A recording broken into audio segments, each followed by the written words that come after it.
Okay, welcome back. Here we are in the front hall. Doesn't look like a lot has changed, I'm sure, but it's been a very busy week. A lot going on, so I think we'll start with the brick. There's been a lot of drama about the ends of the house over here, and the ends over here, and the chimneys and the fireplaces, and we finally had a mason come out and examine, and a structural guy take a look. And long story short, the chimneys, this is the best of the chimneys, and it's not perfect. It would take significant repair to take out all the timbers. They're not to code today. They're doing okay, and in this instance they haven't shrunk up too much and everything's looking tightish, but they have to come out, so that's a significant amount of repair. Along the way there are plenty of these cracked bricks all over the place that you find that really ought to get addressed at the same time. And really, the mason's assessment, we're looking at the best one right now. There are some really terrible looking ones on the other side of the house. And he basically said that the only way to do this correctly and soundly, structurally speaking, that is to take them down and rebuild them. And we don't have a budget for that. We were hoping for the best when we cracked everything open here with the brick, knowing full well that if that was going to be the call, that we would not be able to rebuild.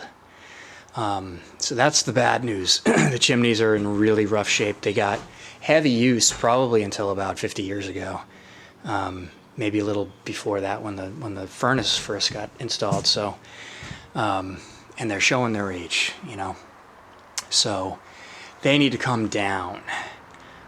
Technically, maybe we could leave them alone, but there are other issues as well. I think I spoke about in the other video.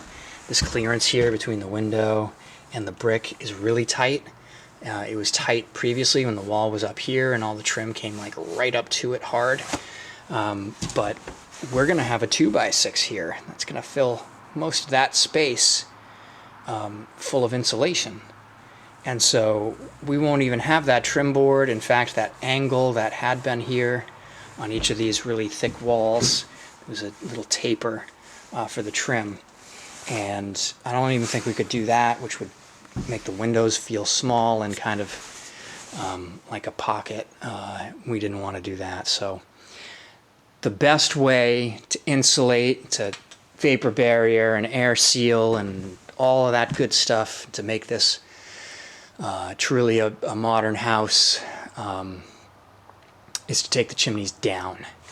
And the plan here is that we're going to take them down, but then we will be, after the insulation and all the high-tech barriers go up, and we're going to do the repairs that are necessary on the exterior brick wall. You see timbers laid in here.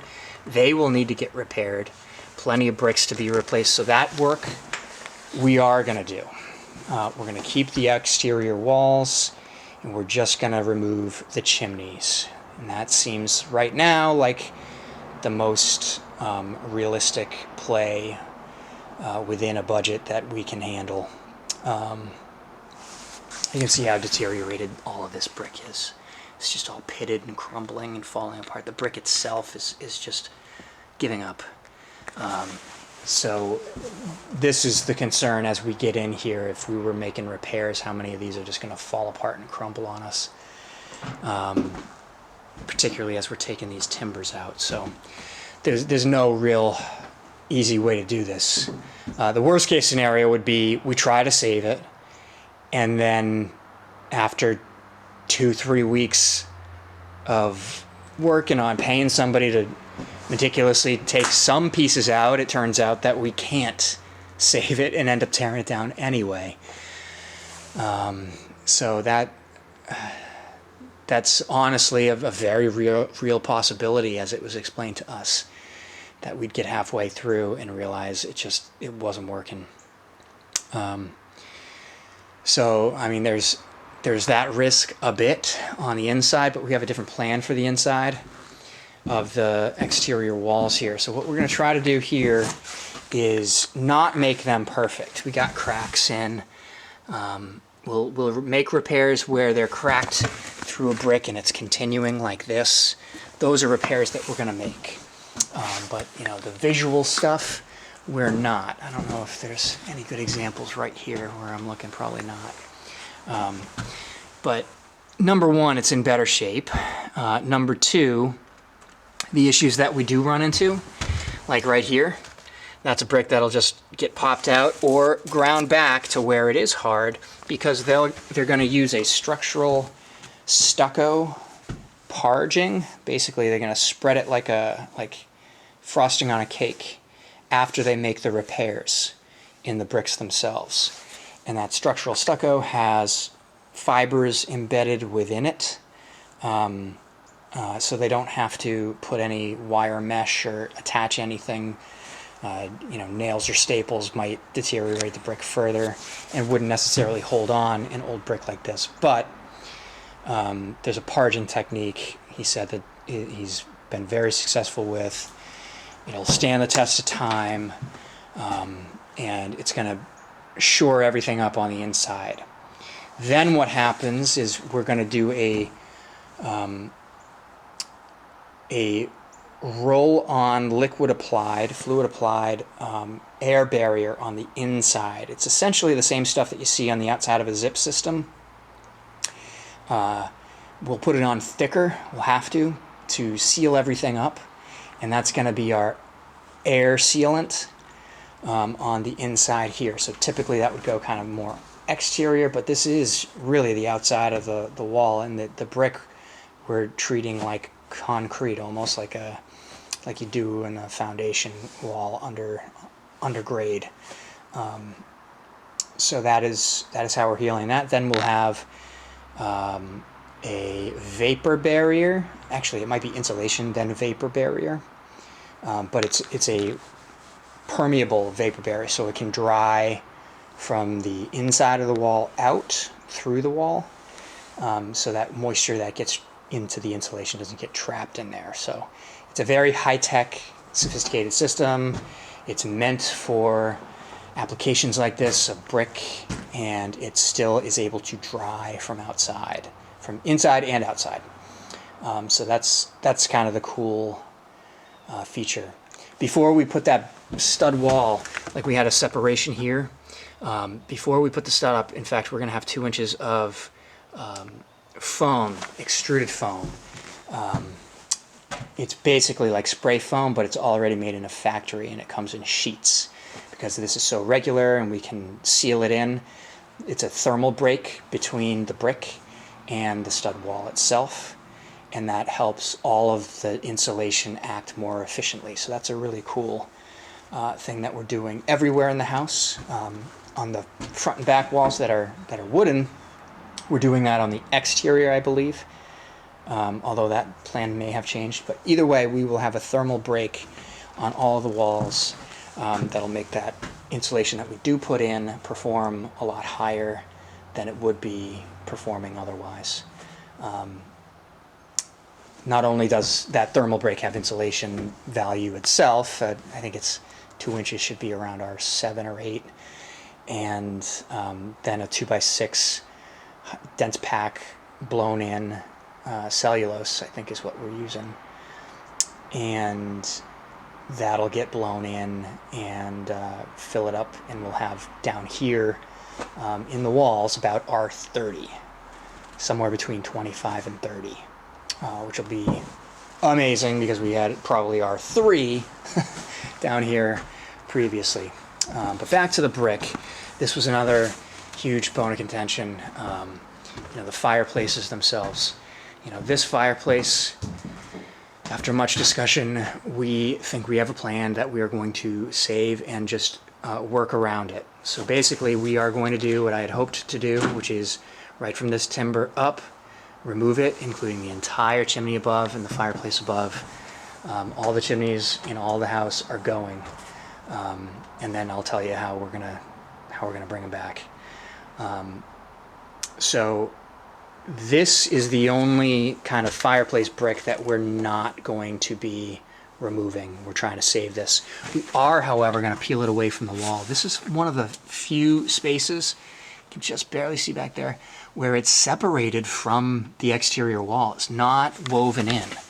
So what we think we can do is from here up, just totally demo it, and from there down, pick it away from the back so that we can get that stud wall back there and all the insulation, all the high-tech vapor stuff, and it'll still be exactly where it always was.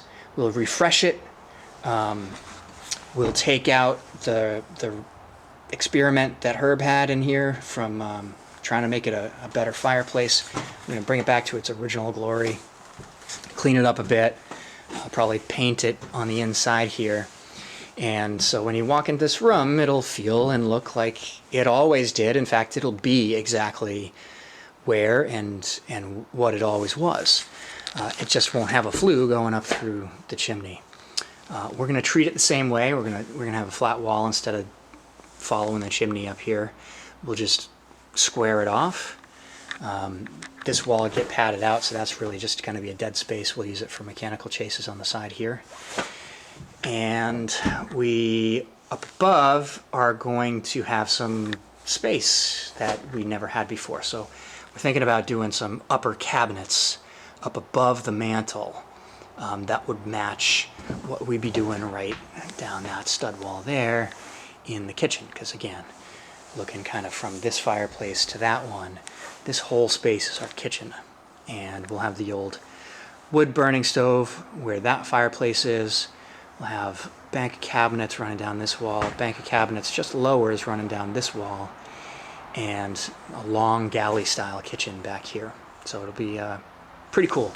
Anyway, those uppers that'll be hanging here, we'll mirror them again right above here and try to tie kind of the old with the new and make it look like it might have been like that. But that, I'm very excited that we think right now we'll be able to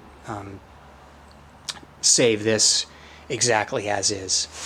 We also pulled up all the, except for around this fireplace, because there's a lot still to do around this fireplace, pulled up all the stone over here on the hearths.